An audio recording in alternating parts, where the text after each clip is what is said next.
Hi. So today, I brought out the Beyond Lemuria deck again because I'll tell you. Listen. So first thing I'm going to say is I'm obviously not doing the daily messages. I don't think they need to be daily. I think they're just going to be whenever they need to come out. I'm still learning what a good schedule is for me. And understanding that the algorithm is kind of a shit show and doesn't really promote anything I do, which is a trigger, but I know that the right people are going to get these messages. And more and more, and I don't know if any of you feel this way, but more and more, I'm just being guided to just not give my energy to the 3D stuff, to the people, my hair is still wet from having a shower, to the people that are projecting this illusion as if their life's perfect. They're avoiding all, that's very triggering for me right now, because so much of the stuff that I see makes me doubt what I know and sense, because it's not a direct correlation. What people promote and what they put out there is so different than what happens in reality. And so we're gonna go up into the higher vibrational frequency this morning when we connect to source and whatever message needs to come through so that we can, it's like right on my lips, so we can lean into that. I think it's going to be a morning for me where I just spend time with my higher self and spirit and just continue to lean into that, because that energy feels good. And it's not an avoidance of what feels bad. It's just recognizing that when I'm engaging with stuff that makes me feel bad, that's not for me. So I need to engage in stuff that makes me feel good, right? It's so interesting how things have shifted, because the old way of being things is like, you can't avoid your pain, you can't avoid whatever. I'm not avoiding anything. That shit finds me wherever I am. But I shouldn't say prevent, I can stop myself from participating in experiences that I know are just bullshit. There's so much of that online right now. It's such a weird time, but let's see what Spirit has to say. And if these help you at all, like them. Even the people that give me a thumbs down, they're helping the algorithm push my video, I guess. Because some of my videos where people have given me a lot of thumbs down, they've become really popular, which probably says a lot about the platform, if I'm going to be honest. They want to promote things that people hate, but here we are. Probably just another thing that's crumbling. Anyway, okay. All right. Oh, okay. Yeah. Beyond the mind, baby. Mm-hmm. Because our entire, look at how beautiful these are. Can we get a hell yes for that? All right. So we have Beyond the Mind. I'm going to read from the book because Izzy Ivy did such a beautiful job with this deck. It's one of my first oracle decks. You guys who are familiar with this will know this. And thinking with the heart, being present, heart and mind connection, meditation, the bliss of being, quieting the monkey mind, fathoming the unfathomable,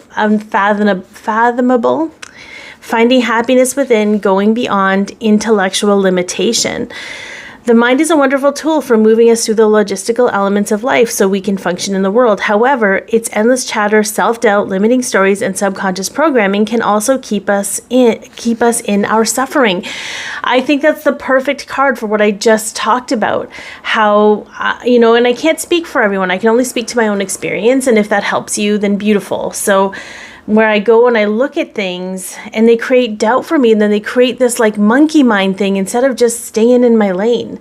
It was 422 when I said that, and 422 is my number. So, that it was funny. It was a video. It was on TikTok, because sometimes TikTok brings me stuff that I really need. It's got some crazy stuff on there and I tap out at that point, but I can't remember what it was. A video about don't give up. It was like, don't give up. And then the amount of times it was shared was 444. And I don't know why that number. I don't think it's a number like that for everybody, but 444 to me was don't give up before the miracle happens. I don't know if that came from my friend Colleen or not, or if she uses 222 for that. Anyway, it doesn't matter. The point is that it's really hard not to give up if we're giving our energy to things that are not conducive to what we're aligned with, right? To what we feel and sense and know. So, I feel personally like I'm still going to do stuff online. I've got a story feed reading going up there today about August. If people want to, it's going to be more of a fun reading, and a more of a spiritual connection to spiritual reading, but just tapping out of all of the crazy stuff people put out there, either for attention or to convince people of something that isn't real or true. Like, just tapping out of that. It's such an interesting place to be. Okay, then we have fire, and I love this. Okay, Solaris Sublime. We've got self-change through love. What can you do? Okay, what can you do that's going to make you feel more loved? What can you do that's going to make you feel more connected to yourself and loving yourself? Disengage with the activities. And here's what I find interesting about some of the spiritual community, and I've done this to myself. We think, well, we're supposed to be okay with everything. That's a sign that we're healed. It's sort of that whole like pick up your socks and tough it through, but we're done with that narrative. If something is not okay with you, if you are sensitive to something and it is making you feel worse about yourself, step out. Give yourself permission to be like, this is not for me, and it doesn't mean I'm some weak ass punk healer.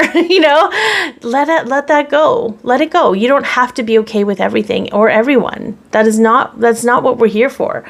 In fact, if you continue to push yourself sometimes to be in those uncomfortable situations, it creates more of a separation dynamic inside of you. It creates more separation. It creates more of what you don't want within you, because you're engaging in that and thinking you have to. So feel it. Okay, so duality, creation, kundalini, the rising phoenix, bringing conflict into harmony, intensity, transformation, the incredibleness of being alive, coalescence, infinite energy. Okay, this is about passion and motivation, but it's also about destruction and power, inner light, transformation, all of these things that spirit wants us to lean into. But sometimes we can't fit it into the reality we've always known. Sometimes we have to kind of step out of that and almost like burn a new pathway for ourselves. Okay. And it's not about forcing passion. I don't think you can do that. I think it's something you can just flow with when it happens, but it will help to step out of what is dampening your fire. I had, and I'm just going to say this because I'm going to talk a little bit about this at some point about psychic attacks, because they do exist. However, they only have power if we give them power, right? And so I will tell, I had a massive psychic attack this weekend where I felt like my spark had been snuffed out. It was scary feeling. I'm not going to lie about that. I'm not going to sugarcoat it. The fact is I was able to pull through. I had the right support system. I'm deeply grateful for that. And I learned a lot in the process. Not that I would ever wish that on anyone for a lesson, but there's just so much. There's just something about coming back into your power. Anyways, I'm not going to get too much into that because I do want to do a video about it. Maybe I'm just still processing it. I'm still percolating on the experience I have, so that I can articulate to other people having that experience so they can know what is theirs and what isn't. Okay. Okay. What else do we got from Spirit today? What else do we have? Okay. Manifestia. That's an interesting one. Okay. So we do have co-creation with Source and love through some kind of cycle ending. It's such an interesting thing, because manifestation, and I'm going to read from the book. This is not what the book says. Manifestation is such an interesting thing because it really is a significant ending and a significant beginning all at the same time. When we manifest something good, bad, ugly, beautiful, amazing, whatever, it signifies a change. It signifies that something has shifted. And not because you did the right things to make things shift. I'm so over that narrative. I think we will think ourselves into a blockage if we continue to think that we are fully responsible for everything on a conscious level. Like, it's just so very interesting. So, but if you think about it, if you've manifested something, it changes your perception of things. Something new is in your life. So something has shifted from the old to the new. Like, there's something of a shift. And what I find really interesting when I feel into the stuff on social media, the things that people are posting about their lives, it still feels like that old energy. The new manifestation hasn't come yet. It's still, I don't know, it's almost like trying to milk it for all it's worth. That's what it feels like. So, let's see what we have for manifestation, sowing the seeds of your dreams, creating your reality, trusting that what you desire is already happening, magic making, pollinating your wishes, as above, so below. There's all kinds of ways in which you can play with manifestation. I think that is the important part about dreaming big and playing with the energy without making it so serious. That's the responsibility piece. And my friend Colleen and I are going to do some kind of conscious conversation around that, around responsibility and how it infiltrates so many aspects of our lives and takes us out of our own power. It's so crazy. We think we're more empowered if we're responsible, but when you're dealing with elements that are outside your control, it just creates all this, creates this feedback loop that nobody wants to be in. So I do think it's a very powerful time of manifestation. We are in the Lionsgate portal. And I do have a Lionsgate coming up this Saturday, a Lionsgate event that, if I don't get enough people, I'm probably not going to do it, and I'll just refund everybody. But it's really about the divine feminine, embodying the divine feminine. I do generally deal with twin flame connections, but there was something about the divine feminine reclaiming her power in a different way that had nothing to do with the twin flame journey. So anyways, okay. But it is a high time for manifestation, and not from a place of being like, you need to do this or you're going to miss out. You've already been working on it. It's about physically manifesting of its own volition, because now's the time. Do you know what I mean? So, okay, let's see. What else do we have? We'll get two more. Let's get some really beautiful energy here. Spirit, give us something. Ooh, balanced forces. Yeah. Okay, we've got, this is a forgiveness card for me. 19's the number of forgiveness. Forgiveness, it's funny because forgiveness, if you think about the vibrational energy chart where you have anger and all the low vibrational stuff that we talk about, whatever, I think anger and I think sadness are very powerful energies, and I think they're catalytic, and I don't scale them necessarily in a hierarchy because I think they're necessary, but I also feel that forgiveness and the heart softening gets us to that neutral state where we can be a little bit more clear. So for those of you maybe that need to forgive yourselves, forgive others, maybe there's something in that for you. It's such a touchy subject, forgiveness. People are not ready to forgive. They're ready to still go to bat for some reason. And I get that. There are certain people that I'm struggling to forgive, even though I have to let go of trying to hold them accountable. And I know that. I'm not ready though. Okay. Yin and yang, productive flow, masculine and feminine energy, the balance of duality, patriarchal paradigm being rebalanced, equality, balance, and perspective. This is an alignment with what I'm doing with this Lionsgate event, because what we understand about the divine feminine energy and what we understand about the masculine energy is very distorted.